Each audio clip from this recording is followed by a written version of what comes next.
Ya, silakan Dodi dan teman-teman melanjutkan perkuliahan kita. Ya, silakan.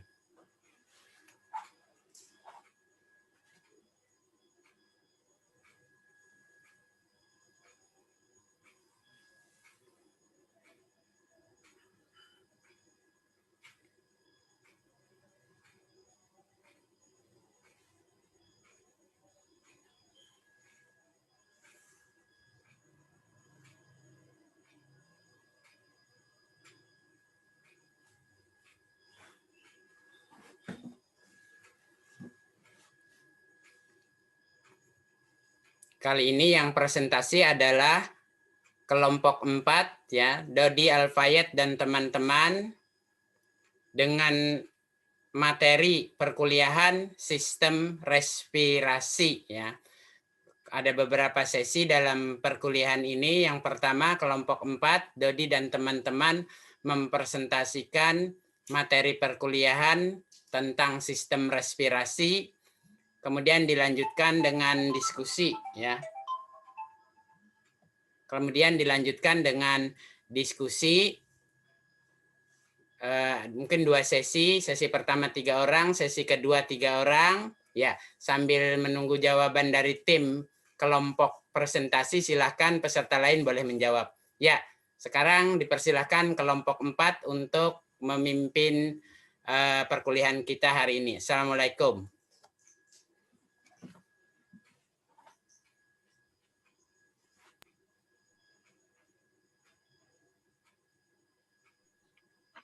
Ya, Assalamualaikum warahmatullahi wabarakatuh. Bapak mohon izin mengambil alih, Bapak. Ya, silakan. Silakan sepenuhnya wewenang kelompok 4.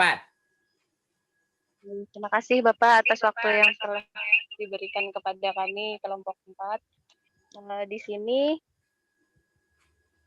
saya Pipin Widiawati sebagai moderator untuk perkuliahan hari ini, dan kami dari kelompok 4 ingin menyampaikan materi tentang sistem pernapasan pada hewan.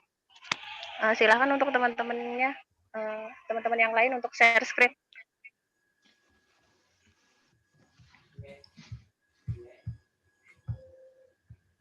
Ya, betul. Jadi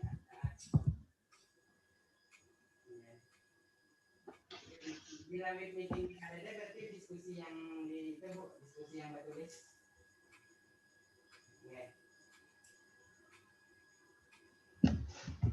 Ya, beda.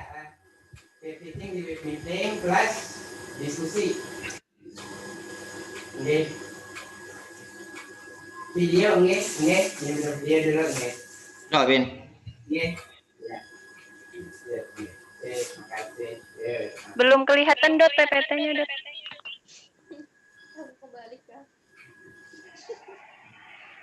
Sudah ukur share screen nih? Tampilannya masih belum ada PPT Dodi. Coba kamu dulu stop share screen, habis itu buka PPT-nya dulu. Baru kamu share screen yang PPT-nya. Nah, ya sudah. Oke. Makasih Dodi. Nah, untuk ini merupakan maaf Pin, suaranya bergema Pin, ada fokus jadinya. Bergema. Oke. Sudahkah jelas? Ya jelas Pin, jelas. Oke, di sini kami dari kelompok 4, yaitu orang-orangnya bisa dilihat pada layar PPT kalian masing-masing. Untuk materi yang pertama, lanjut Dot.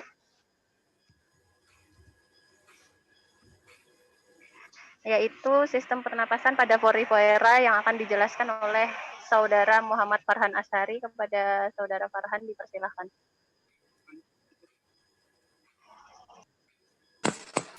Oke, tes. Suara saya tadi bisa terdengar jelas lah? Bisa. Bisa. Sip.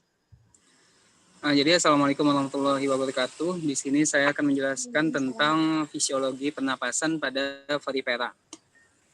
Pertama, jadi porifera ini itu melakukan respirasi secara aerobik biasa, yaitu melalui difusi oleh sel-sel individu dalam tubuh porifera tersebut. Nah, itu yang di seluruh permukaan tubuh.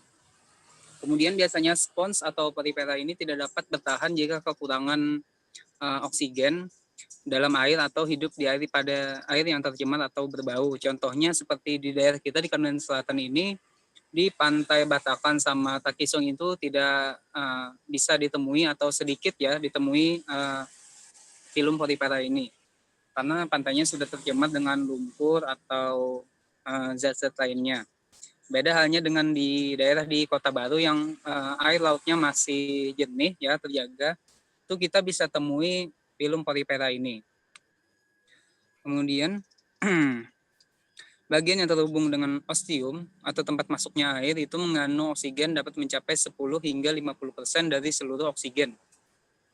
Kemudian jadi bagian yang paling banyak menerima atau menyaring oksigen itu terdapat di pori-pori di seluruh permukaan tubuh porifera ini. Kemudian bisa lanjut slide selanjutnya, Dodi.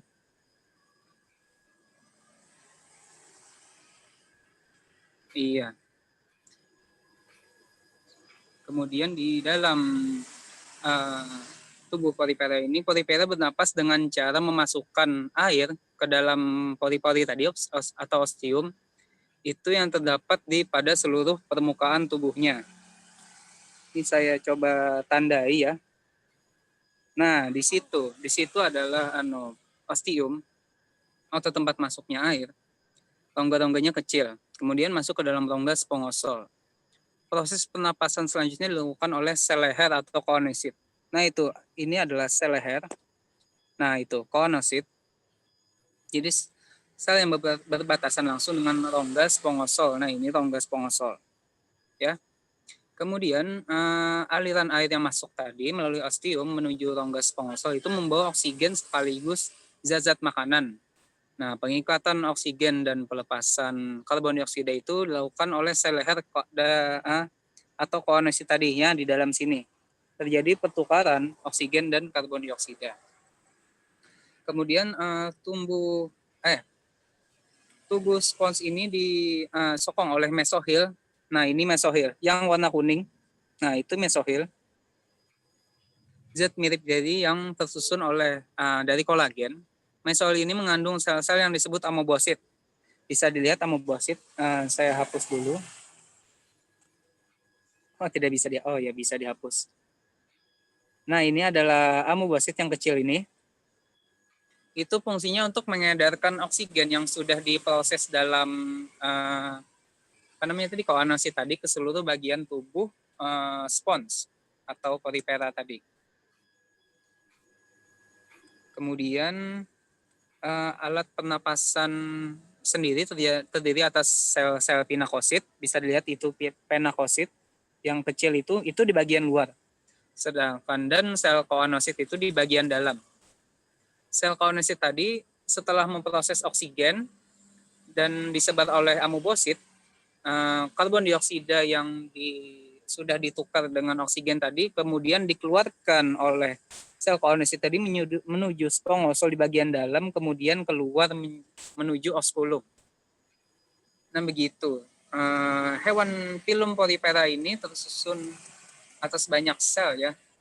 Kemudian tidak memiliki pernapasan khusus. Jadi udara pernapasan itu ditukarkan langsung oleh sel-sel di permukaan tubuh oleh sel-sel leher atau koonosit tadi yang bersentuhan dengan air, yaitu dengan cara difusi.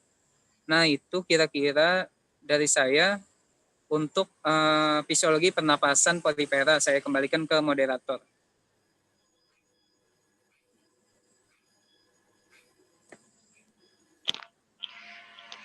Iya, terima kasih kepada Saudara Farhan Ashari atas penjelasannya. Kemudian untuk materi selanjutnya, sistem pernapasan dari Colenterata yang akan dijelaskan oleh Saudara Dodi. Kepada Dodi dipersilahkan.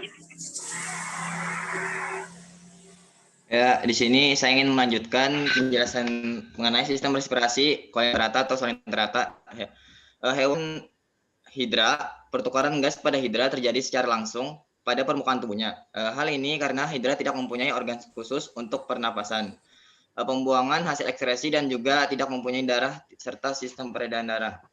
Jadi di sini pertukaran gas atau pertukaran zat tersebut berlangsung secara difusi dan osmosis melalui membran dari permukaan tubuh dari ini hidra. Jadi pada hidra ini tidak mempunyai organ khusus untuk alat respirasi, tapi melalui permukaan tubuhnya, yaitu melalui epidermis pada bagian luar, masuk ke dalam, menembus gastrodermis. Bisa kita lihat ini O2 masuk ke dalam melalui mulut, lalu bisa keluar melalui permukaan tubuhnya, mengeluarkan karbon dioksida. Ya, itu saja. Kemudian dilanjutkan oleh Pelatih. Ya, selanjutnya pernapasan dari pelatih Helmintes yang akan dijelaskan oleh Saudara Muhammad Farhan Ashari. Kepada Farhan dipersilakan. Nah.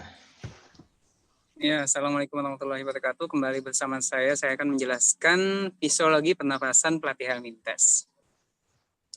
Jadi pelatih Helmintes ini tidak memiliki sistem respirasi ya. Pernapasan dilakukan secara difusi oleh seluruh sel tubuhnya sehingga membuat mereka rentan terhadap kehilangan cairan dan akibatnya habitat mereka menjadi terbatas.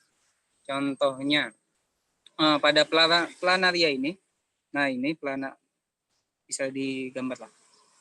Nah ini planaria. Hewan ini tidak bisa hidupnya jauh dengan air. Jadi dia hidup di dataran tinggi, di bawah bebatuan yang dekat aliran sungai atau air terjun. Misalnya contoh untuk cacing pipih. Kemudian cacing pipih dalam tubuh manusia itu, dia hidup dengan cara hidup dalam inang, yaitu tubuh manusia, dengan tidak bisa hidup di luar karena dia butuh cairan untuk supaya sel-selnya itu tidak mati karena dia butuh dengan cairan.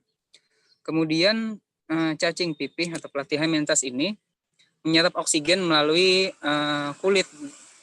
kulit di dalam sel tubuh mereka. Nah ini seluruh permukaan tubuh pelatih Helmintes ini terdapat sel-sel yang akan melakukan proses difusi untuk memasukkan oksigen yang kemudian akan diedarkan melalui pembuluh darah ke seluruh tubuhnya. Pelatih Helmintes ini belum mempunyai alat pernapasan khusus untuk mengambil oksigen maupun mengeluarkan karbon dioksida. Bisa next slide, Dodi.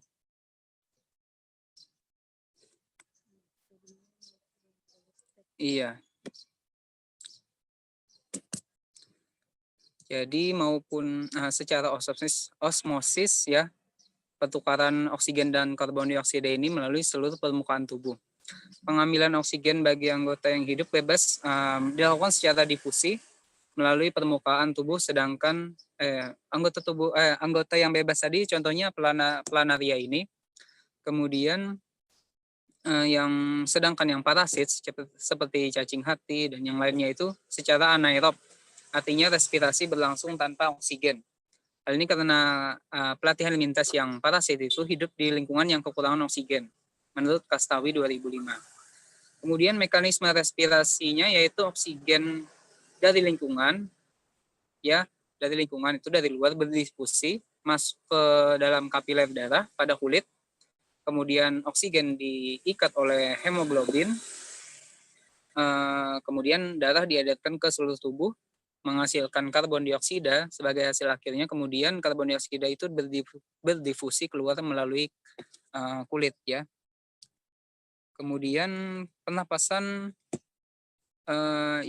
ini menyebabkan cacing pipih ini sangat rentan terhadap dehidrasi sehingga mereka harus dekat dengan cairan misalnya air, atau darah dalam tubuh manusia.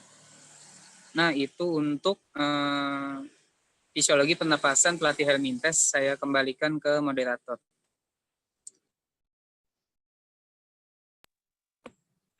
Ya, terima kasih penjelasannya kepada Saudara Farhan Asari. Kemudian selanjutnya penjelasan untuk respirasi dari Nematelmintes yang akan dijelaskan oleh Saudari Minah. Rusminah, kepada Rusminah dipersilahkan.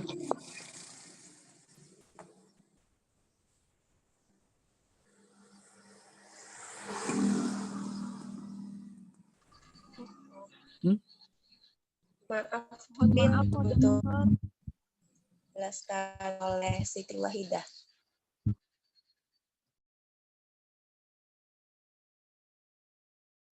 Iya, silakan langsung saja kepada Siti Wahidah. Terima kasih moderator. Jadi di sini saya akan menjelaskan materi tentang Nematelmintes, di mana pada cacing ini dia tidak memiliki alat pernapasan atau respirasi.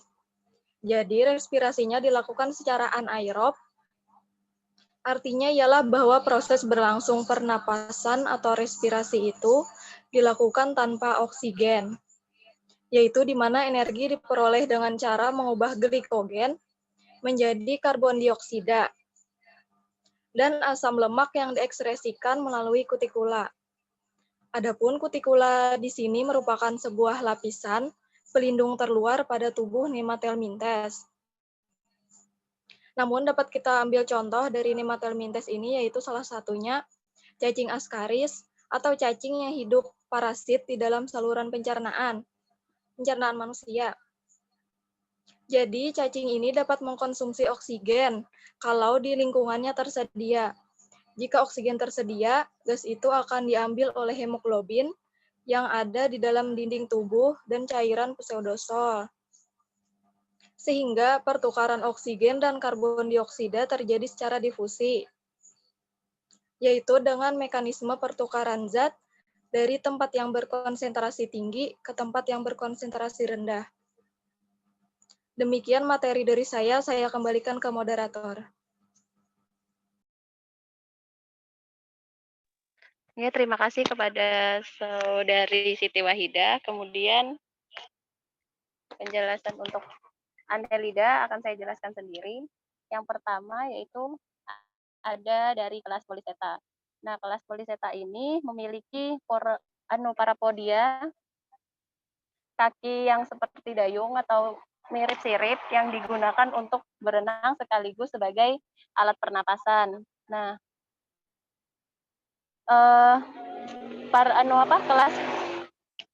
kelas Polychaeta ini sistem respirasinya itu dengan cara aerob, yaitu oksigen dan karbon dioksida berdiskusi menggunakan kulit, via kulit menggunakan epidermis seluruh tubuh atau permukaan tubuhnya, dan ada juga yang menggunakan insang.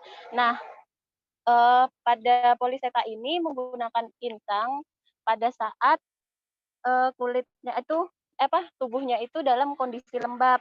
Nah, beberapa jenis ruas dari kelas Polychaeta ini terdapat insang kecuali di bagian posterior dan anteriornya. Nah, modifikasi jumlah dan letak insangnya ini terbatas dan terletak pada ruas-ruas tertentu saja.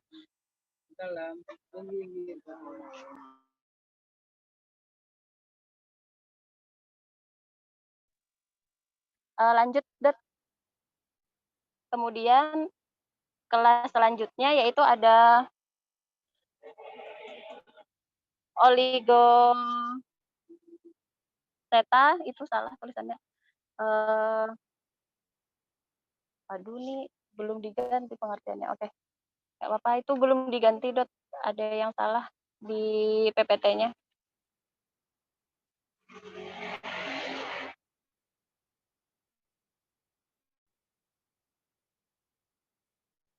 Nah, jadi untuk kelas yang Oligoseta ini merupakan kelompok cacing yang di seluruh tubuhnya itu berlendir.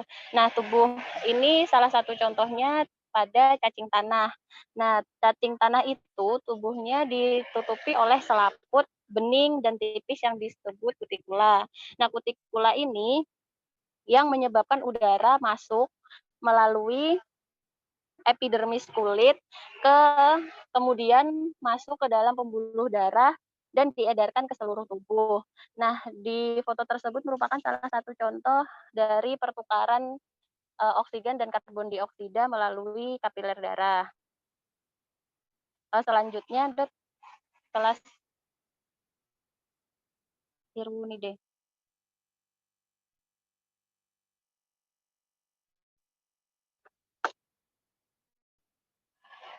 Selanjutnya, belum pegang juga.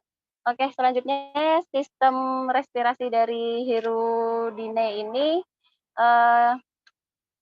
sama juga dengan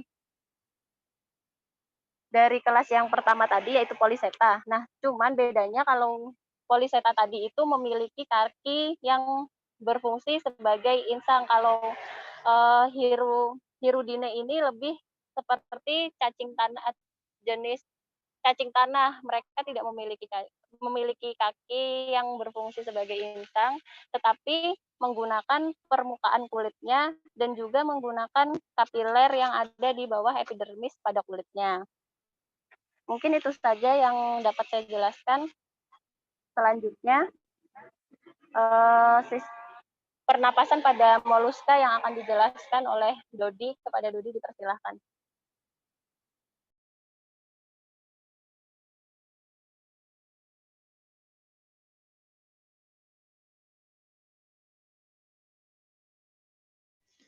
Ya, di sini saya akan menjelaskan mengenai sistem respirasi pada moluska. Sebagian besar moluska, organ respirasinya adalah insang. Insang diadaptasikan untuk pertukaran gas oksigen dan karbon dioksida dalam air melalui permukaan insang yang luas dan berbentuk membran yang tipis. Bisa kita lihat pada gambar, ini ada gil atau saraf yang mempunyai luas permukaan dan tipis. Jadi pada moluska saraf ini disebut dengan Ctenidium atau sebuah sisir. Jadi Ctenidium ini ditutupi oleh silia. Nah, silia ini menyebabkan gerakan yang dapat membuat proses difusi difusi melintasi membran menuju ke arah dalam dan membuat keluarnya karbon dioksida. Kemudian pada beberapa moluska seperti remis dan Bipalpia, silia pada insang juga berperan menyaring partikel makanan. Kemudian mengirimnya ke mulut dalam bentuk benang lendir. Setelah insang, aliran air biasanya menuju ke anus dan saluran keluar ginjal sambil membawa bahan yang akan dibuang. Itu pada sistem ekskresinya. Nanti akan dijelaskan pada kelompok selanjutnya.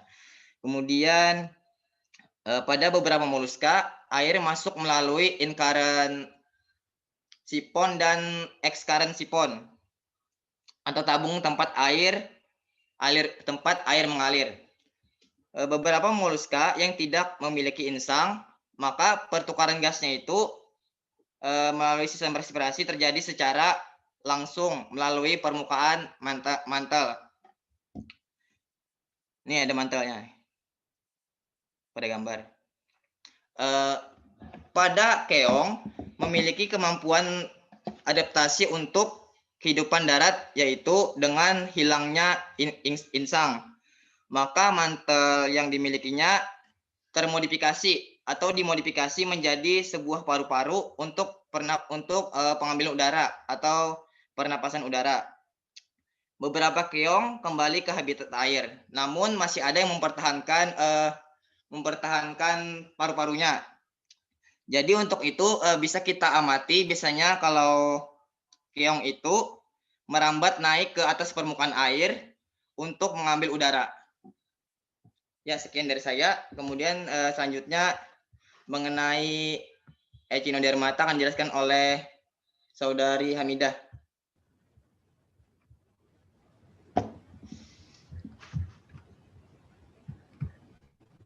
Ya, di sini saya akan menjelaskan tentang sistem pernapasan pada Echinodermata, khususnya pada kelas Asteroideae, yaitu pada bintang laut. Nah, Echinodermata berasal dari bahasa Yunani, antara lain Echinos yang berarti landak, duri, dan derma yang berarti kulit. Jadi, Echinodermata merupakan hewan yang berkulit duri. Selanjutnya, slide.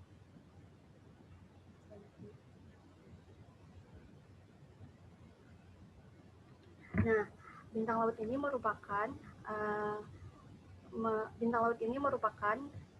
salah satu contoh dari film Asteroideae, di mana sistem pernapasan pada bintang laut ini bernapas menggunakan dermal brasilia atau papula atau insang yang tersebar pada permukaan aboral dan juga di sekitar tubuh fish. Nah, itu dapat dilihat di gambar.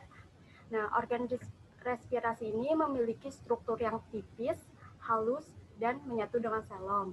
Nah, oksigen tersebut akan terlarut dalam air dan akan meresap melalui selaput kaki ambulakral, di mana kaki ambulakral ini akan mengakibatkan adanya perubahan tekanan air, sehingga akan terjadi difusi pada permukaan kulit oleh papula, lalu lewat gelembung-gelembung insang dan masuk ke dalam selom.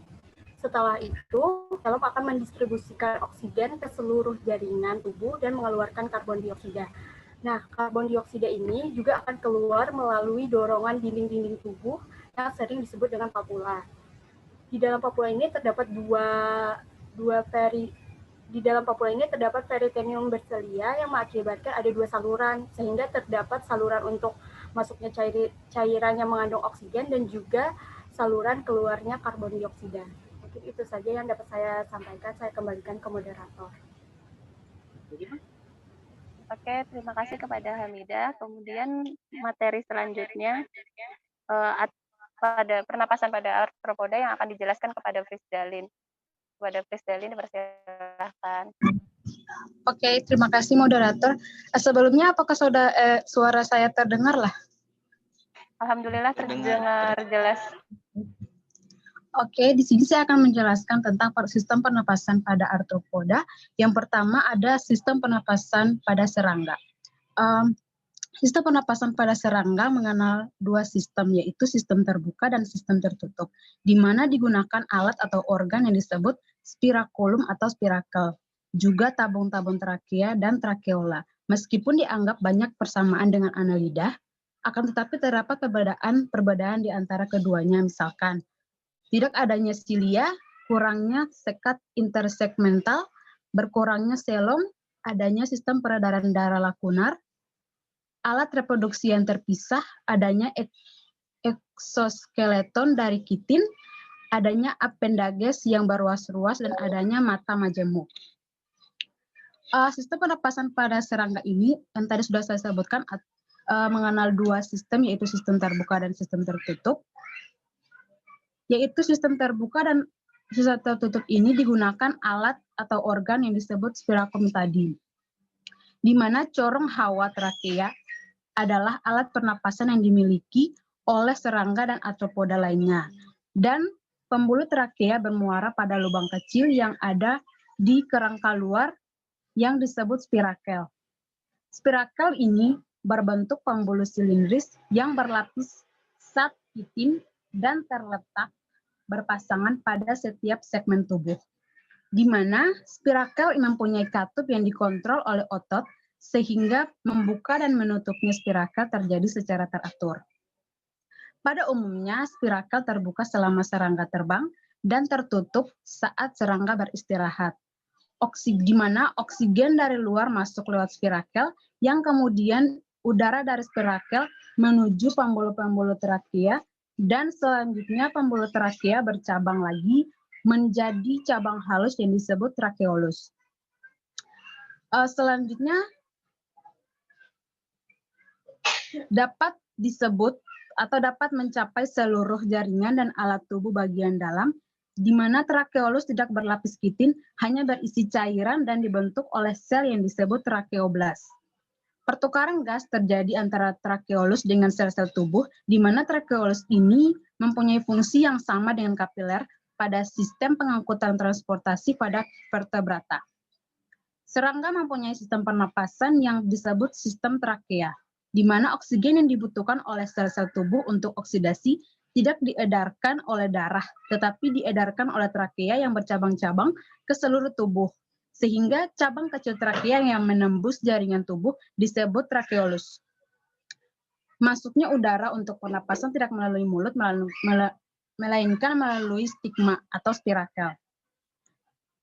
Yang selanjutnya, proses pernapasan pada serangga ini terjadi sebagai berikut. Dengan adanya kontraksi otot tubuh, maka tubuh serangga menjadi mengembang dan mengempis secara teratur.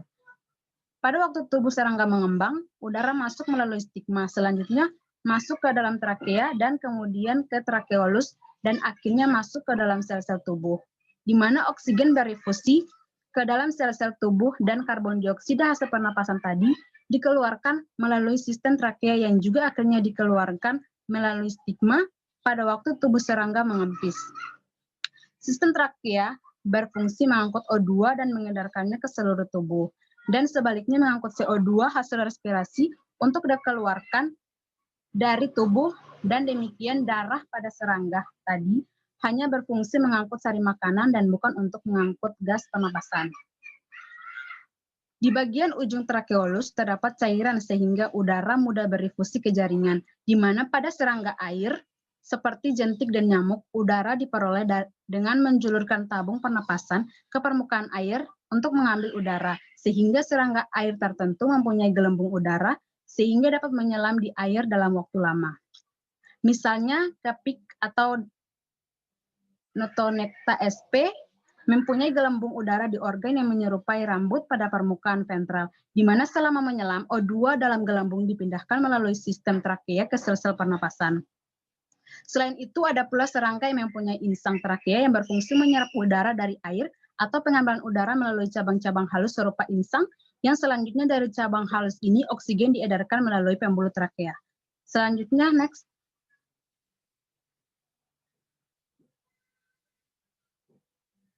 Dodia, lanjut.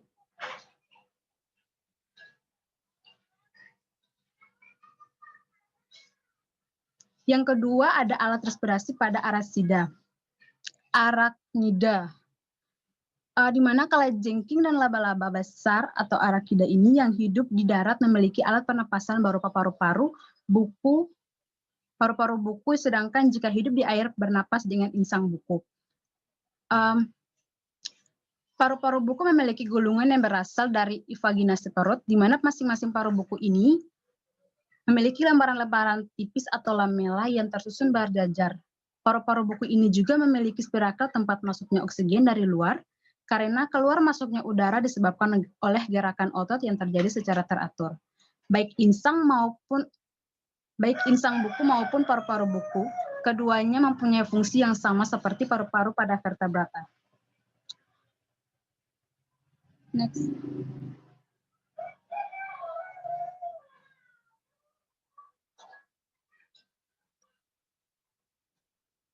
Selanjutnya yang ketiga ada alat respirasi pada krustasea. Krustasea atau golongan udang dan kepiting bernapas dengan insang buku. Insang buku ini tumbuh dari dasar anggota tubuh dan dinding tubuh yang berdekatan sehingga menjulur ke atas dan dalam ruang brankial. Tiap insang terdiri atas sumbu sentral tempat pertautan lamela atau filamen.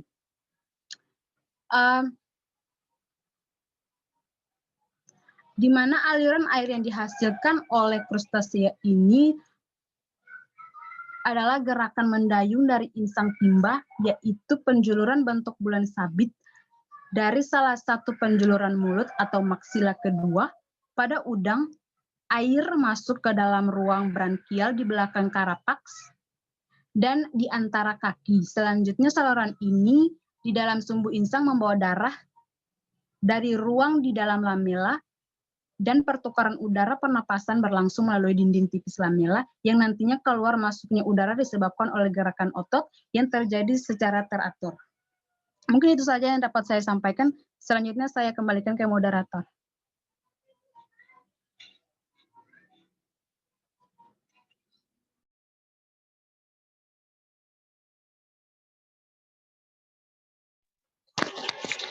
Ya, kemudian materi selanjutnya yaitu tentang pernapasan pada ikan yang akan dijelaskan oleh pemateri selanjutnya. Kepada pemateri selanjutnya dipersilahkan. Baik, saya akan menjelaskan mengenai sistem pernapasan dari Pisces. Pertama, pada waktu mulut ikan terbuka, air akan masuk ke dalam rongga mulut ikan. Yang kedua, pada waktu mulut ikan tertutup, maka insang akan membuka yang akan menyebabkan air beserta karbon dioksida keluar melalui lembaran-lembaran insang. Yang ketiga, fase inspirasi dari pernapasan ikan adalah pada saat air masuk melalui rongga mulut. Yang keempat, fase ekspirasi dari pernapasan ikan adalah proses pengikatan oksigen dan air sekaligus pelepasan karbon dioksida. Next dot.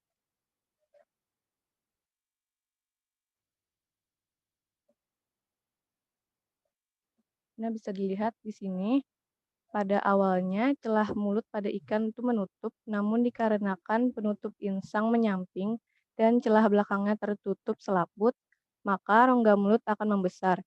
Keadaan ini akan membuat tekanan dalam rongga mulut akan lebih kecil daripada tekanan di luar, sehingga rongga mulut ikan akan terbuka dan air masuk ke dalam rongga mulut.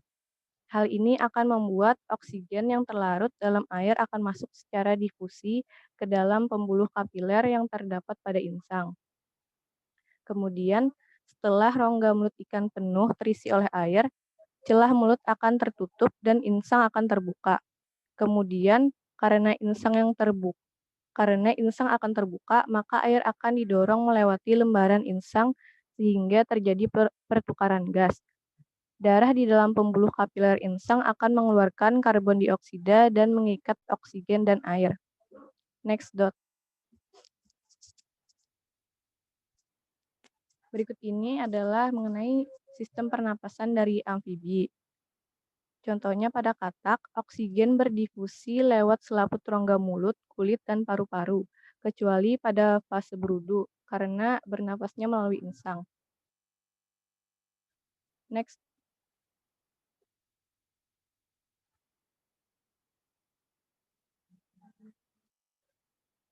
Jadi yang pertama, rongga mulut. Selaput rongga mulut dapat berfungsi sebagai alat pernapasan karena tipis dan banyak terdapat kapiler. Pada saat terjadi gerakan rongga mulut dan faring, lubang hidung terbuka dan glotis tertutup sehingga udara berada di rongga mulut dan berdifusi masuk melalui selaput rongga mulut yang tipis. Next. Selanjutnya kulit. Selain bernafas dengan selaput rongga mulut, katak bernapas pula dengan kulit. Ini dimungkinkan karena kulitnya selalu dalam keadaan basah dan mengandung banyak kapiler, sehingga gas pernapasan mudah berdifusi. Oksigen yang masuk lewat kulit akan melewati vena kulit paru-paru atau vena pulmokutanea, kemudian dibawa ke jantung untuk diedarkan ke seluruh tubuh. Sebaliknya, karbon dioksida dari jaringan akan dibawa ke jantung, dari jantung dipompa ke kulit dan paru-paru lewat arteri kulit paru-paru atau arteri pulmokutanea. Next.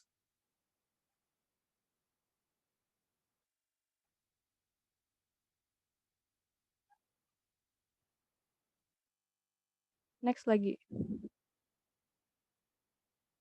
Baik, ini yang mengenai paru-paru. Selain bernapas dengan selaput rongga mulut dan kulit, katak bernapas juga dengan paru-paru. Walaupun paru-parunya belum sebaik paru-paru mamalia, katak mempunyai sepasang paru-paru yang berbentuk lembung tempat bermuaranya kapiler darah. Pada katak itu terjadi fase inspirasi dan ekspirasi. Jadi pada fase inspirasi dimulai dengan menutupnya mulut dan tekak. Otot sternohyoideus berkontraksi sehingga rongga mulut membesar. Akibatnya oksigen masuk melalui koane atau lubang pada rongga hidung belakang. Setelah koane menutup, otot submandibularis dan otot geniohyoideus berkontraksi sehingga rongga mulut mengecil. Mengecilnya rongga mulut mendorong oksigen masuk ke paru-paru melalui celah-celah. Dalam paru-paru terjadi pertukaran gas, oksigen diikat oleh darah yang berada dalam kapiler dinding paru-paru dan sebaliknya, karbon dioksida dilepaskan ke lingkungan. Mekanisme ekspirasi terjadi setelah adanya pertukaran gas dalam paru-paru. Otot rahang bawah berelaksasi sementara otot perut dan sternohyoideus berkontraksi. Hal ini mengakibatkan paru-paru akan mengecil sehingga udara tertekan keluar dan masuk ke dalam rongga mulut. Selanjutnya, koanum membuka sedangkan celah tekak menutup sehingga terjadi kontraksi otot rahang bawah yang diikuti oleh kontraksi otot geniohyoideus. Akibatnya rongga mulut mengecil dan karbon dioksida terdorong keluar melalui koana. Sekian dari saya kembalikan kepada moderator.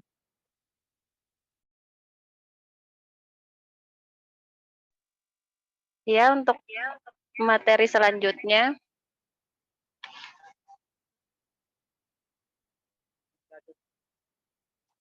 yaitu sistem pernapasan reptil yang akan dijelaskan oleh Frisdalin. Kepada Frisdalin dipersilahkan.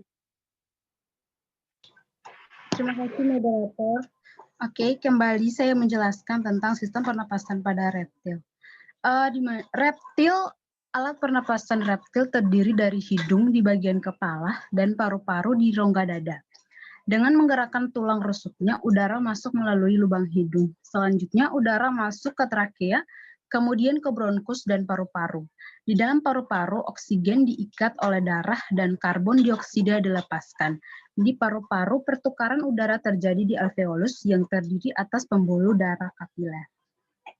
Sama seperti paru-paru hewan mamalia, dinding alveoli ini pada reptil dikelilingi oleh pembuluh kapiler yang berfungsi sebagai tempat pertukaran udara, dan pertukaran udara terjadi di alveoli, kemudian oksigen akan diikat oleh hemoglobin dalam sel darah merah. Pada beberapa spesies ordokrokodil, reptil termasuk buaya, pernapasan juga dibantu oleh otot-otot hati atau viscera. Pada buaya, otot viscera berhubungan langsung dengan tulang rusuk, dan pada saat otot viscera berkontraksi, rusuk akan bergerak ke depan dan menghisap udara masuk ke dalam rongga dada. Gerakan pada otot viscera ini sama seperti gerakan saat menarik piston. Sebagian besar reptil tidak memiliki palatum atau atap rongga mulut sekunder, di mana hal ini mengakibatkan reptil harus menahan napas ketika menelan makanan. Spesies lain seperti buaya telah berevolusi dan memiliki rongga mulut sekunder yang memungkinkan mereka untuk tetap bernapas saat menyelam. Sementara itu, ular dapat mengembangkan trakeanya menjadi lebih luas dan memungkinkan ular dapat menelan mangsanya tanpa merasakan sesak napas. Sistem pernapasan pada reptilia berbeda dengan sistem pernapasan pada serangga. Dikarenakan organ pernapasan pada reptilia berbeda dengan organ pernapasan pada serangga, di mana organ yang digunakan pada pernapasan reptilia ini adalah paru-paru, sebab sebagian besar reptilia hidup di darat atau habitatnya yang kering. Untuk mengimbanginya, kulit reptilia bersisik dan kering supaya cairan dalam tubuhnya tidak mudah hilang. Kulit bersisik pada reptil ini merupakan salah satu adaptasi hidup dalam udara kering dan bukan sebagai alat pertukaran gas. Walaupun begitu, ada pula mekanisme pernapasan reptilia yang dibantu oleh permukaan epitelium lembab di sekitar kloaka, di mana reptilia demikian misalnya kura-kura dan penyu. Hal ini dilakukan karena tubuh kura-kura dan penyu terdapat tempurung yang kaku, dan tempurung ini menyebabkan gerakan pernapasan kedua hewan tersebut terbatas. Next. Mekanisme respirasi pada reptil ini terbagi atas dua, yaitu pertama pada fase inspirasi dan kedua untuk fase ekspirasi. Fase inspirasi ini otot tulang rusuk berkontraksi sehingga rongga dada membesar yang diikuti paru-paru mengembang. Akibatnya, udara dari luar masuk melalui lubang hidung, trakea, bronkus, dan paru-paru, di mana gas O2 dalam udara masuk melalui hidung, kemudian ke rongga mulut, selanjutnya ke anak tekak, dan dari anak tekak menuju ke trakea yang panjang, kemudian ke bronkiolus dalam paru-paru dan menuju dari paru-paru O2 diangkut darah menuju ke seluruh jaringan tubuh. Yang kedua untuk fase ekspirasi, otot tulang rusuk berelaksasi sehingga rongga dada dan paru-paru mengecil.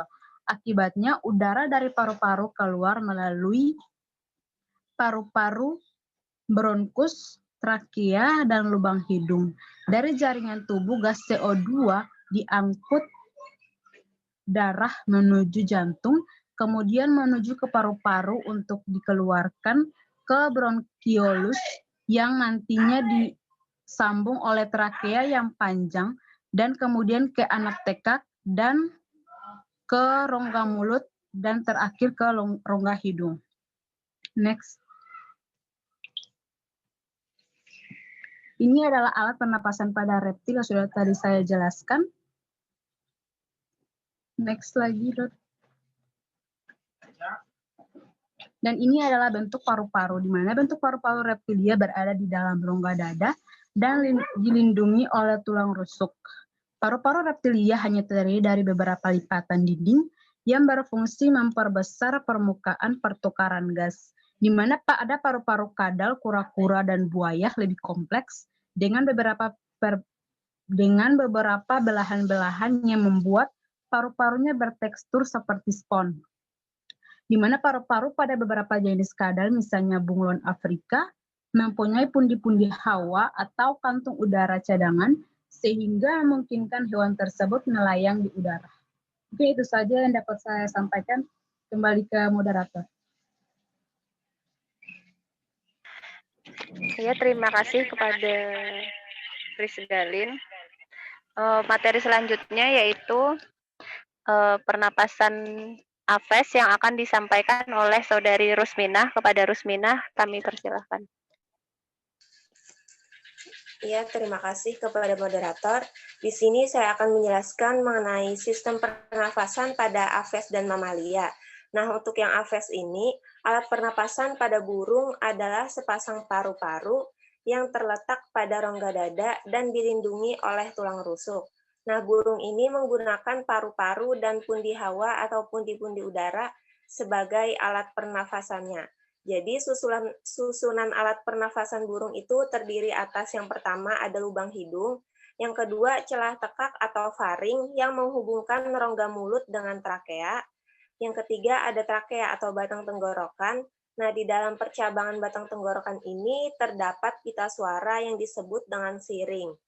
Kemudian ada sepasang paru. Paru ini ukurannya relatif kecil. Ini dihubungkan dengan kantong-kantong hawa atau pundi-pundi hawa. Fungsi untuk membantu pernafasan, terutama pada saat burung terbang. Kemudian yang kedua, membantu memperbesar ruang siring sehingga dapat memperkeras suara burung. Yang ketiga, mencegah hilangnya panas badan secara berlebihan. Dan yang keempat itu mengatur berat jenis tubuh pada saat burung terbang. Kemudian sistem respirasi saat burung terbang ada fase inspirasi dan ekspirasi. Untuk fase inspirasi, pada saat sayap diangkat, pundi hawa antar tulang korakoid terjepit, sedangkan pundi hawa ketiak mengembang. Akibatnya, udara masuk ke pundi hawa ketiak melewati paru-paru. Nah, terjadilah inspirasi. Saat melewati paru-paru akan terjadi pertukaran gas oksigen dan karbon dioksida. Kemudian untuk fase ekspirasi, sebaliknya pada saat sayap diturunkan, pundi hawa yang terdapat di ketiak itu terjepit, sedangkan pundi hawa antar tulang korakoid mengembang, sehingga udara mengalir keluar dari kantong hawa melewati paru-paru. Disinilah terjadi proses ekspirasi. Saat melewati paru-paru akan terjadi pertukaran gas oksigen dan karbon dioksida. Nah, dengan cara inilah inspirasi dan ekspirasi udara dalam paru-paru burung saat terbang. Jadi, pertukaran gas pada burung saat terbang juga berlangsung saat inspirasi dan ekspirasi. Next. Selanjutnya ada, nah ya. Jadi kemudian saya lanjutkan untuk sistem pernafasan mamalia. Terdiri dari yang pertama itu rongga hidung. Nah, pada permukaan rongga hidung terdapat rambut-rambut halus dan selaput lendir yang fungsinya itu untuk menyaring udara yang masuk ke dalam rongga hidung. Kemudian ada laring. Nah, laring atau pangkal tenggorokan ini disusun oleh beberapa tulang rawan yang membentuk jakun. Pangkal tenggorokan ini dapat ditutup oleh katup yang bernama epiglotis. Kemudian ada batang tenggorokan atau trakea terletak di sebelah depan kerongkongan. Trakea ini diperkuat oleh cincin tulang rawan hialin dan fibrosa. Kemudian paru-paru. Paru-paru ini terletak di dalam rongga dada. Rongga dada dan perut dibatasi oleh suatu sekat yang disebut dengan diafragma. Nah, paru-paru ini ada dua, yaitu paru-paru kanan dan paru-paru kiri. Kemudian volume udara pernafasan. Nah, volume udara yang dipernafaskan sangat bervariasi, sebab dipengaruhi oleh cara dan kekuatan seseorang melakukan respirasi. Next.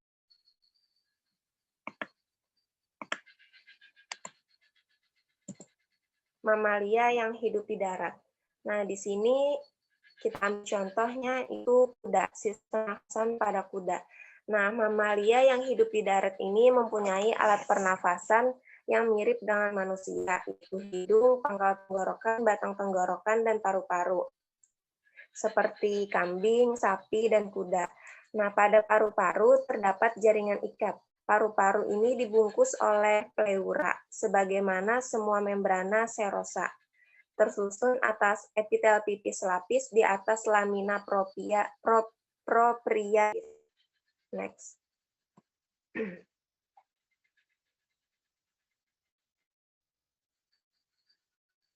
Next dot. Nah, ya. Mamalia yang hidup di air. Nah, mamalia yang hidup di air ini juga bernafas dengan paru-paru, tetapi pada hidungnya itu dilengkapi katup. Nah, katup itu akan menutup pada saat menyelam dan akan terbuka pada saat muncul di permukaan air. Nah, pada saat muncul di permukaan air, mamalia yang hidup di air ini akan mengambil oksigen serta mengeluarkan karbon dioksida dan uap air. Mamalia air memiliki jaringan otot myoglobin yang berfungsi sebagai cadangan oksigen pada mamalia air.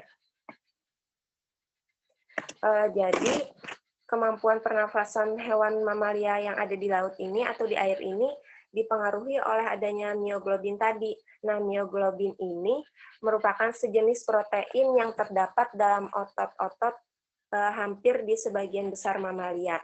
Nah, myoglobin ini bertugas untuk mengikat molekul oksigen atau menyimpan kelebihan oksigen yang mereka hirup. Nah, sebenarnya manusia juga mempunyai myoglobin, sehingga bisa menahan nafas untuk beberapa saat. Mungkin itu saja dari saya. Terima kasih. Saya kembalikan kepada moderator.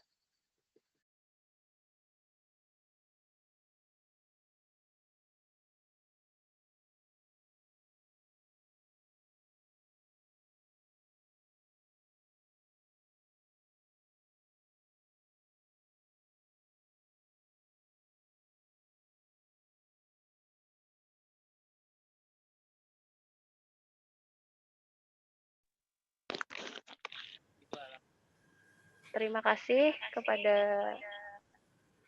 teman-teman yang sudah menjelaskan.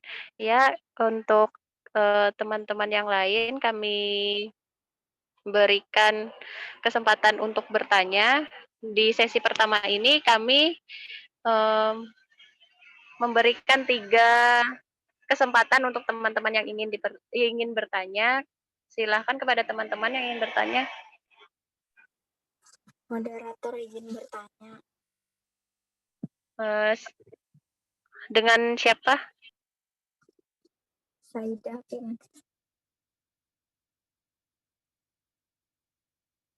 Perkenalkan. Bentar, ambil buku dulu Saida. Iya, Pin. Ya. Silahkan Saida pertanyaannya.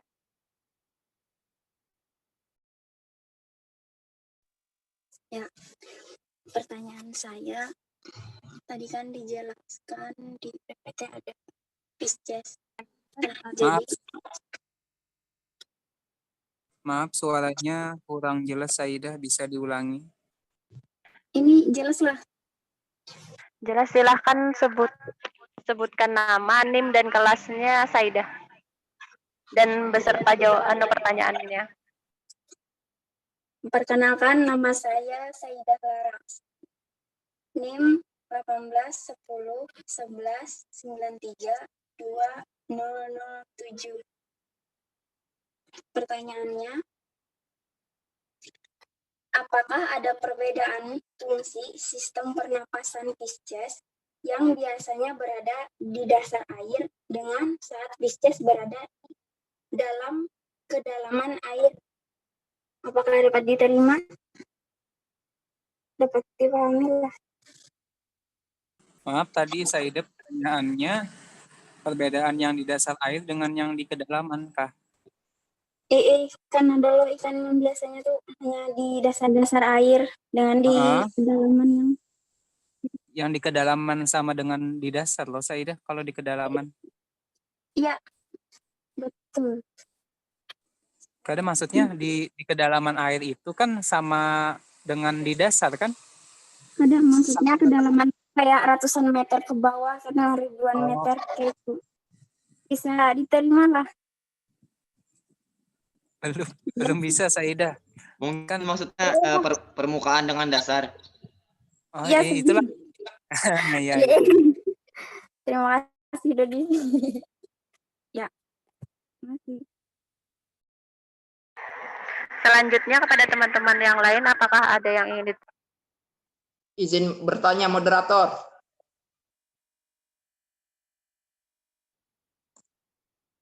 Silakan sebutkan nama dan NIM-nya dan beserta pertanyaannya kepada Anang. Perkenalkan, nama Ulun Lalu Anang Ilmi. Kelas A, NIM-nya 18 10 11 91 1001. Pertanyaannya adalah, apakah yang menyebabkan mamalia laut itu mampu bernapas lebih lama daripada mamalia yang berada di darat? Apakah ada perbedaan fisiologis paru-paru pada mamalia darat dengan mamalia laut? Misalnya contoh saja ikan paus. Ikan paus itu mampu bernapas yang begitu lama, sekitar 90 menit, ya, ada penelitian mengatakan seperti itu. Kemudian muncul lagi ke permukaan. Terima kasih. Ya, terima kasih kepada Saudara Anang. Kemudian kepada teman-teman yang lain, apakah ada pertanyaan lagi? Moderator, izin bertanya. Silahkan sebutkan nama, NIM, dan kelasnya. Baik, nama saya Muhammad Syifa Habli Solihin, NIM 18 10 119 110011, kelas B. Yang ingin saya tanyakan yaitu tadi mengenai mioglobin, kan seperti yang disampaikan oleh pemateri, mamalia laut itu dapat bernapas mampu menahan napas dengan lama di dalam air karena dibantu oleh mioglobin. Nah, lalu yang ingin saya tanyakan adalah bagaimana mekanisme dari mioglobin tersebut sehingga dapat menjalankan fungsinya. Terima kasih.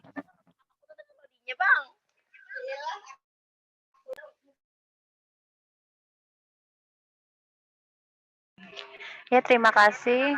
Kami memohon waktu untuk menjawab pertanyaan dari teman-teman semua. Mungkin sambil menunggu kami menjawab pertanyaan dari teman-teman, apakah dari Bapak ada yang ingin ditambahkan?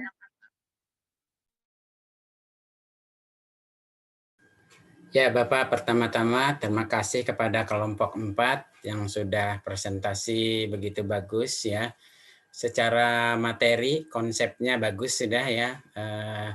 Sesuai dengan ekspektasi saya ya, alhamdulillah. Hanya beberapa materi tidak ada slide-nya ya. Ya, tidak ada slide-nya, beberapa materi dibacakan saja, itu aja selebihnya. Tetapi isi materi sudah sesuai dengan konsep sistem pernapasan pada fisiologi hewan itu sendiri ya, sudah termasuk nyaris lengkap ya. nyaris lengkap. Kenapa nyaris? Karena tadi ada beberapa yang tidak ada slide-nya di PowerPoint, hanya dibaca saja, selebihnya oke ya.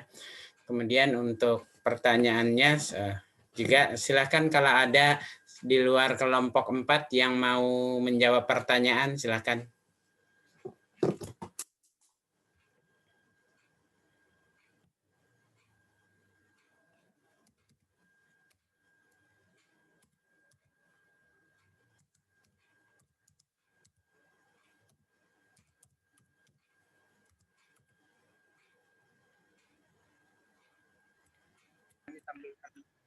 Oke, untuk teman-teman yang ingin membantu menjawab, kepada Saudara Dodi, mungkin bisa diperlihatkan slide untuk pertanyaan dari teman-teman kita tadi, Dot.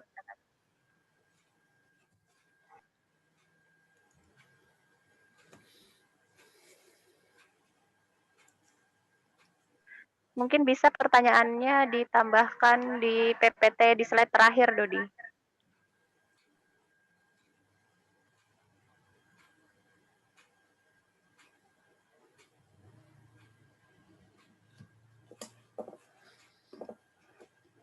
Silakan kalau ada yang mencoba menjawab, berdiskusi, silakan.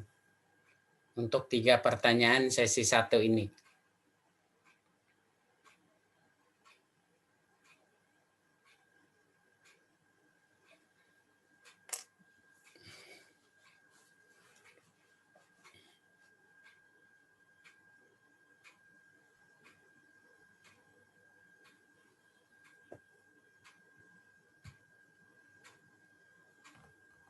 Sudah diketiklah pertanyaannya. Moderator, tolong dibaca lagi pertanyaannya. Inggih, Bapak. Untuk pertanyaan yang pertanyaan yang pertama yaitu dari Saidah. Apakah ada perbedaan fungsi sistem pernapasan Pisces yang biasanya berada di dasar air dan di permukaan air? Kemudian pertanyaan yang kedua dari Saudara Lalu Anang Ilmi, yaitu apakah yang menyebabkan mamalia laut mampu bernafas lebih lama daripada mamalia darat? Mungkin apakah ada napas ya? Mungkin maksudnya mampu menahan napas saat berada di di dalam laut, air. Kemudian apakah ada perbedaan fisiologis antara sistem pernapasan yang dimiliki mamalia yang berada di air dan di darat? Kemudian pertanyaan yang ketiga dari Saudara Muhammad Syifa Habli Solihin, yaitu mamalia laut mampu bernafas dalam air lebih lama dengan bantuan mioglobin. Bagaimana mekanisme kerja dari mioglobin yang mampu membantu mamalia bernafas dalam air? Silakan. Itu tadi pertanyaan dari teman-teman. Apakah teman-teman yang lain ada yang ingin membantu atau menyampaikan jawaban dari pertanyaan teman-teman kita tadi?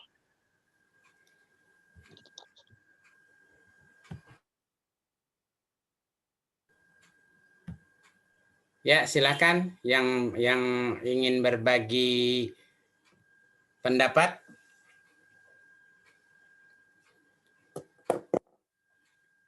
Ayo dicoba dulu sebelum nanti saya melengkapi atau saya akan menjelaskan ya.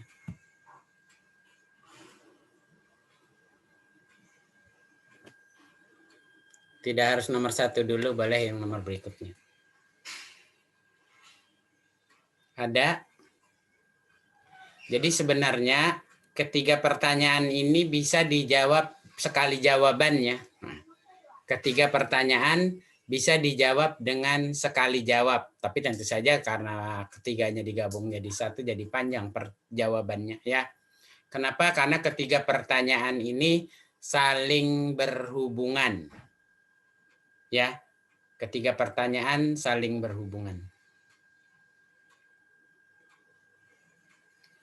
Ada yang berusaha menjawab, silakan.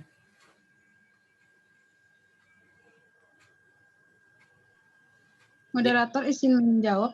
Ya, silakan. Untuk pertanyaan Saidah. Silakan moderator, siapa nama?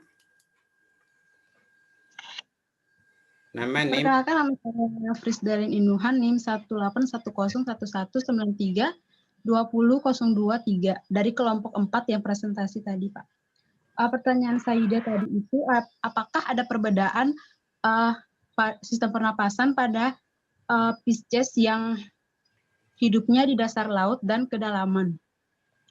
Jadi untuk perbedaan sistem pernapasan pada Pisces yang hidup di keadaan seperti itu, mungkin menurut saya tidak ada perbedaan karena sama-sama hidup di air. Jadi ikan tersebut, Pisces tersebut melakukan sistem pernapasan yang dengan dua cara, yaitu inspirasi dan ekspirasi. Jadi mungkin nggak ada perbedaan yang lebih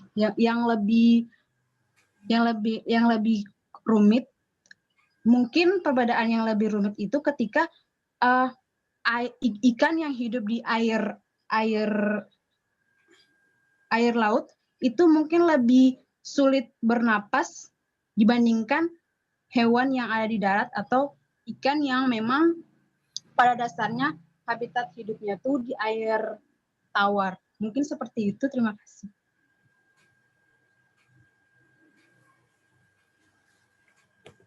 Ya, Moderator izin. Dalin ya. Mungkin ada lagi yang mau menambahkan, silakan.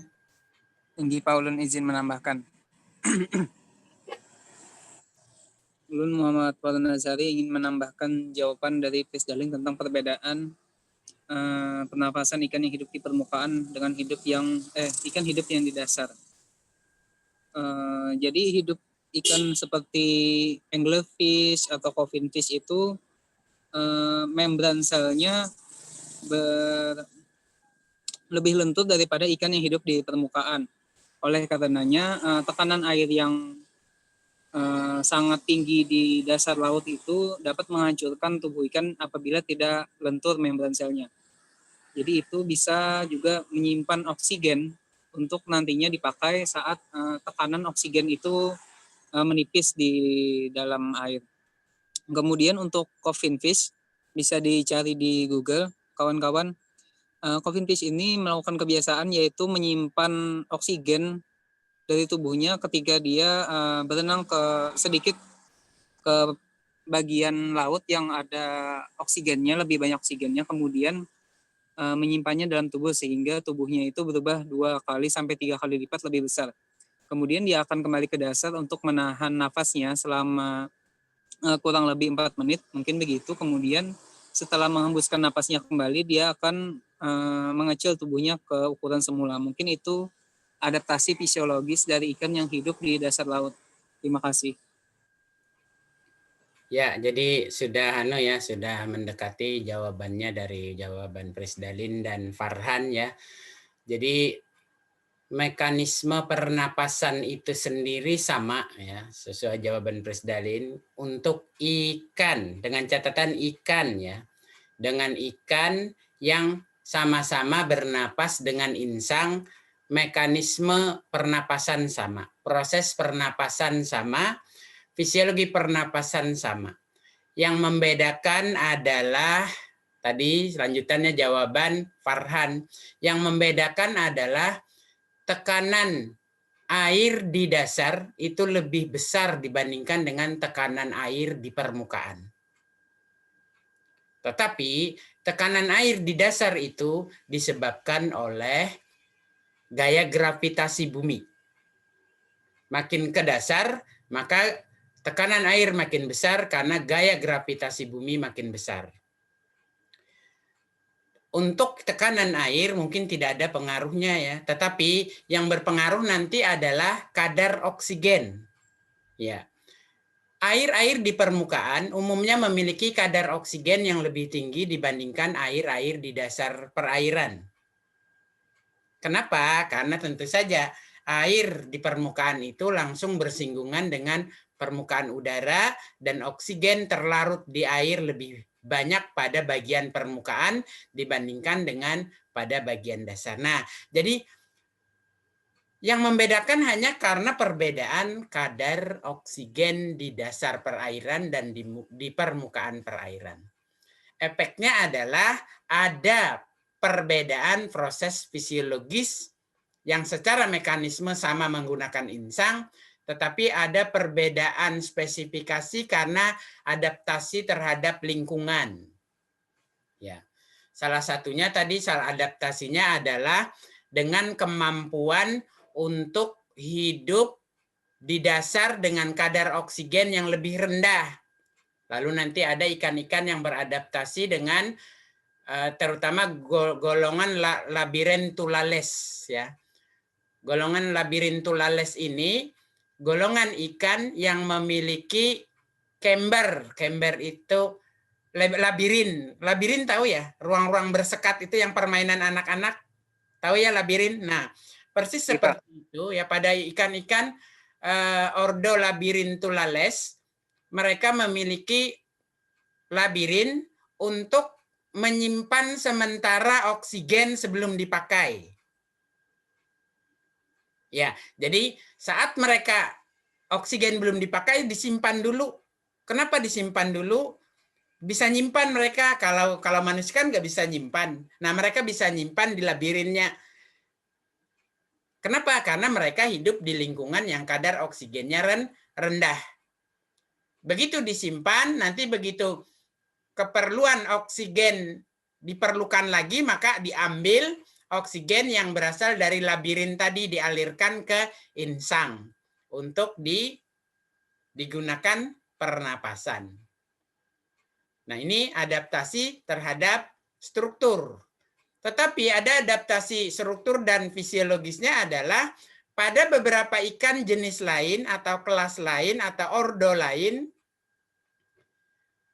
ternyata mereka memiliki adaptasi untuk mampu bertahan hidup di lingkungan di dasar perairan yang miskin oksigen dengan menyimpan oksigen lewat otot, di otot. Yaitu tadi sambungannya adalah adanya mioglobin, ya, mioglobin. Mioglobin ini molekul yang serupa strukturnya hampir sama dengan hemoglobin. Di otot mengikat oksigen. Oksigen di mioglobin yang diikat ini disimpan sementara sebelum digunakan untuk respirasi pada tingkat sel. Sebelum mengoksidasi pada tingkat sel. Nah, penyimpanan di mioglobin inilah memungkinkan mereka bertahan seolah-olah menahan napas, seolah-olah tidak bernapas untuk sementara. Sampai nanti ada perilaku untuk muncul ke permukaan. Kapan perilaku muncul ke permukaan? Perilaku muncul ke permukaan pada saat di pangkal tenggorokan itu ada reseptor, ya, ada reseptor mendeteksi kadar oksigen yang dipakai. Apabila kadar oksigen sudah mulai turun, ya, maka ada perilaku merasa, ya, ada perilaku untuk otak memerintahkan untuk muncul ke permukaan, ya, untuk muncul ke permukaan. Ya, nah, jadi secara mekanisme pernapasan betul sama. Tetapi ada mekanisme spesifik karena perbedaan kandungan oksigen, ya, karena perbedaan kandungan oksigen. Ya, itu aja mungkin ya untuk pertanyaan Saida Lara Asih. Ya, berikutnya pertanyaan lain silakan ditanggapi dulu nanti. Kalau saya langsung menjawab kan bisa aja sih, tapi ya tadi kurang membuka wawasan Anda. Anda harus ilmu itu muncul dibangun dari dalam diri sendiri akan lebih bermakna dibandingkan langsung saya jawabkan, ya. Ya. Silakan yang lain untuk pertanyaan yang lain. Izin jawab pertanyaan dari Lalu Anang, Pak. Ya, silakan. Assalamualaikum warahmatullahi wabarakatuh. Saya Dodi Alfayed, NIM 181011192100003. Di sini saya jawab pertanyaan dari Lalu Anang, apakah yang menyebabkan mamalia laut mampu bernapas lebih lama daripada mamalia darat? Apakah ada perbedaan fisiologisnya? Dan ini di sini kurang lebih dari penjelasan Bapak tadi dapat kita tangkap bahwa itu tergantung dari kadar oksigen yang terdapat di laut dan di darat. Jadi kadar oksigen yang di laut itu lebih tinggi daripada kadar oksigen yang ada di darat. Sehingga mamalia laut ini seperti paus tadi mampu bertahan lama karena kadar oksigen yang ada di laut itu lebih tinggi. Itu aja sih Pak, teman dari saya. Mungkin maksud Dodi ya di permukaan laut gitu ya? Mamalia laut dengan mamalia darat, Pak. Laut kan lalu kadar oksigen di permukaan yang berbatasan dengan udara, atau dia muncul ke permukaan mengambil oksigen di udara ya? Iya Pak. Mungkin yang lain silakan kalau ada lagi. Bapak. Moderator, izin menambahkan boleh dari Anang. Pertanyaan dari Anang. Nama NIM. Nama Tania Diolanda Putri, NIM 18 10 11 922 0007. Terkait perbedaan kenapa mamalia laut lebih bisa bertahan nafas daripada mamalia darat, sesuai yang Bapak sebutkan tadi dan Dodi sebutkan, tergantung kadar oksigen yang ada, karena kadar oksigen di dalam air lebih tinggi daripada di darat. Karena kalau manusia sendiri untuk sekali menghirup nafas itu dia sekitar 5% oksigen dalam sekali menghirup nafas. Kalau hewan mamalia laut bisa menyerap 90% oksigen dalam sekali tarikan nafas. Dan juga seperti yang Bapak sebutkan juga tadi, kalau mamalia laut ini memiliki mioglobin yang terdapat di dalam otot-otot hampir sebagian besar mamalia. Mioglobin ini akan berfungsi mengikat molekul oksigen dan juga menyimpan kelebihan oksigen yang mereka hirup. Nah, kalau pada mamalia laut ini, otot-otot mereka tuh memiliki lebih banyak kadar mioglobinnya dibandingkan manusia. Jadi mereka tuh bisa menghirup oksigen kapan aja. Dan juga di dalam air itu kan molekul oksigennya itu berbeda daripada yang ada di darat. Molekul oksigen di air itu lebih padat sehingga lebih sulit bergerak atau mengalir. Kalau molekul di air itu kepadatannya itu 1000 kali lebih padat dan juga memiliki kesulitan 60 kali lebih besar dibandingkan udara.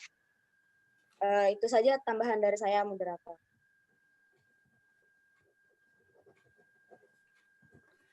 Jadi mungkin maksud Dodi dan Tania ini adalah tingginya oksigen untuk hewan air, itu maksudnya ya.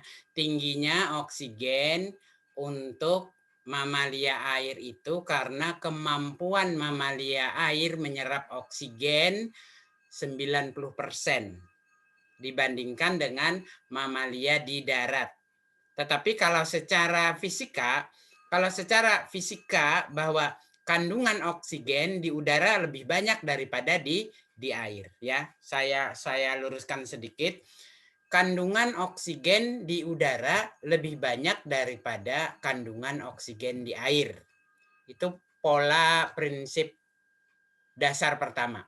Kenapa? Karena kelarutan oksigen di air itu lebih rendah dibandingkan dengan oksigen di udara. Tuh. Kemudian untuk mamalia air yang bernapas dengan paru-paru, mereka tidak bernapas di dalam air. Kenapa? Karena tidak memiliki insang. Mereka tetap bernapas di udara. Jadi mereka tidak menyerap oksigen lewat air. Ingat dengan catatan mamalia air ya, bukan ikan. Lumba-lumba, paus itu mamalia air, bukan ikan. Ya, tapi hiu ikan. Ya, lumba-lumba, paus, makanya saya tidak bilang ikan paus ya. Lumba-lumba, paus itu mamalia air, mereka bernapas dengan paru-paru dan tidak dengan insang. Karena tidak dengan insang, mereka tetap bernapas mengambil oksigen di udara. Kapan mereka mengambil oksigen di udara? Saat muncul ke permukaan air. Saat muncul ke permukaan air itu mereka bernapas inspirasi. Ya, inspirasi dengan kemampuan menyerap oksigen yang tinggi dari udara. Itu yang pertama. Kemampuan menyerap oksigen yang tinggi dari udara.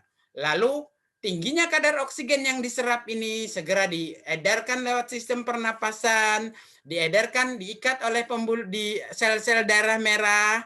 Hemoglobin dengan kemampuan yang tinggi mengikat oksigennya diedarkan ke seluruh tubuh sampai di sel-sel otot.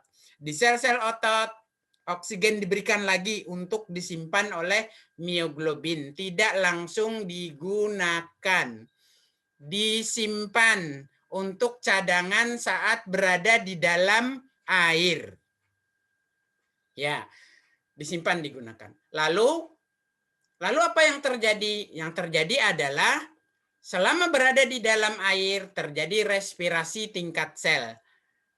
Oksigen digunakan untuk oksidasi bahan makanan untuk membangkitkan energi berupa ATP untuk berbagai aktivitas hidup. Nah, salah satu efek samping dari hasil respirasi tingkat sel itu kan dihasilkan CO2 dan H2O. Ingat, CO2 dan H2O hasil pernapasan tingkat sel atau oksidasi bahan makanan pada tingkat sel itu dalam bentuk gas H2O dan CO2 dua-duanya dalam bentuk gas. Lalu gas-gas ini kan hasil sisa pernapasan dikirim ke paru-paru, ya. Dikirim ke paru-paru. Tetapi kan dia masih memiliki kemampuan adanya oksigen cadangan yang ada di mioglobin sehingga tidak muncul dulu ke permukaan, sehingga paru-paru pelan-pelan diisi dengan gas-gas CO2 dan H2O hasil respirasi sel. Terus masih berada di dalam air sampai di kedalaman tertentu karena paus dan lumba-lumba mampu menyelam sampai kedalaman yang paling dalam. Lalu begitu mulai kadar oksigen di mioglobin mulai menipis, ya tadi ada reseptor yang mendeteksi turunnya kadar oksigen dalam mioglobin dalam tubuh. Begitu terdeteksi oksigen rendah, maka ada perilaku mamalia air untuk muncul kembali ke permukaan. Tetapi saat muncul itu yang pertama dia lakukan adalah ekspirasi. Mengeluarkan CO2 dan H2O dalam bentuk gas yang ditimbun hasil respirasi tingkat sel tadi dikeluarkan. Sehingga jenuh akan udara. Ya. Nah, pada saat dikeluarkan itulah air bercampur dengan udara yang dikeluarkan lewat paru-paru, maka terjadilah apa? Seperti muncrat air mancur oleh ikan paus dan lumba-lumba tadi. Terutama pada ikan paus terlihat sekali air mancurnya ya.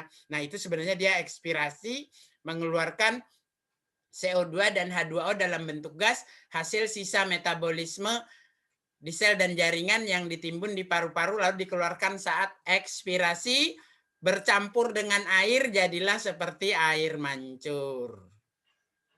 Ya, jadilah seperti air mancur. Begitu air mancurnya selesai lalu dia ambil oksigen dari udara masih saat muncul di permukaan air tersebut. Diambil, diisi dalam paru-paru, diedarkan ke seluruh tubuh, diikat oleh hemoglobin dalam darah dan diikat oleh mioglobin dalam otot. Ya, dengan cadangan yang besar kembali lagi dia menyelam beraktivitas di dalam perairan. Ya, mungkin itu saja jawaban saya ya, meluruskan beberapa poin yang masih kurang ya. Mungkin atau ada lagi yang bisa menambahkan penjelasan saya, boleh silakan. Atau ada yang kurang belum jelas penjelasan saya yang kelupaan, mungkin silakan sebelum kita lanjut ke jawaban berikutnya.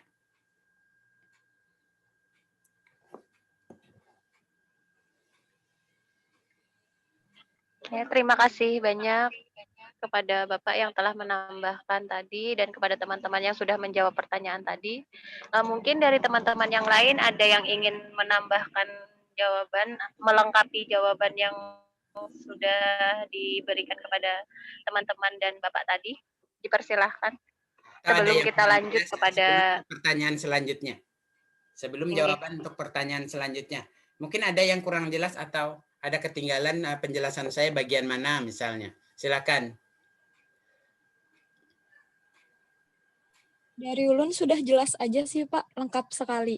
Oh ya, sudah. Terima kasih ya. Sekarang untuk pertanyaan berikutnya silakan siapa yang berusaha menjawab. Sebut nama dan NIM.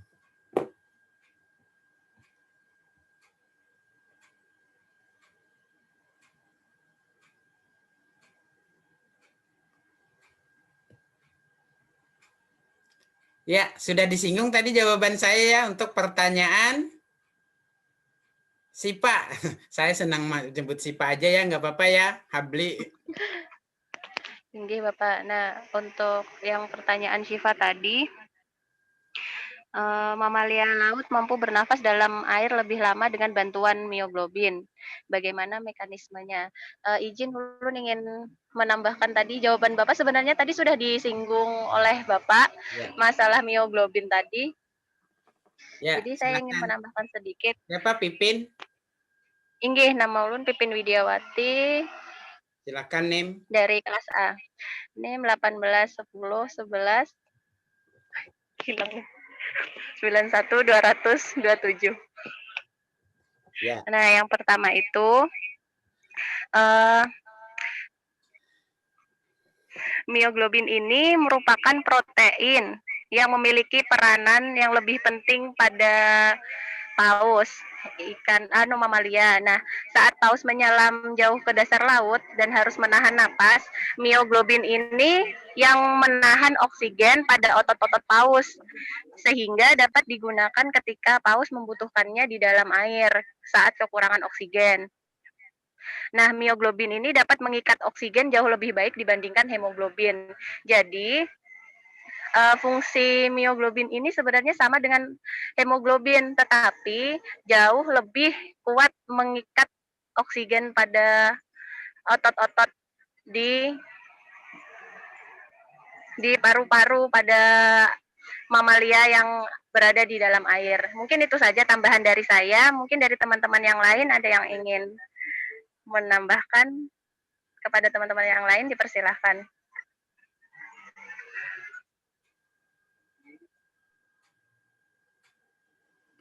Ya, silakan urung rembuk pendapat atau sama nggak apa-apa, tapi apa ya, diekspresikan dalam bentuk kalimat lain.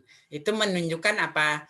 Menunjukkan daya tangkap dan daya nalar Anda. Silakan. Nggak apa-apa sama jawabannya, tapi kan kalimatnya beda. Ya.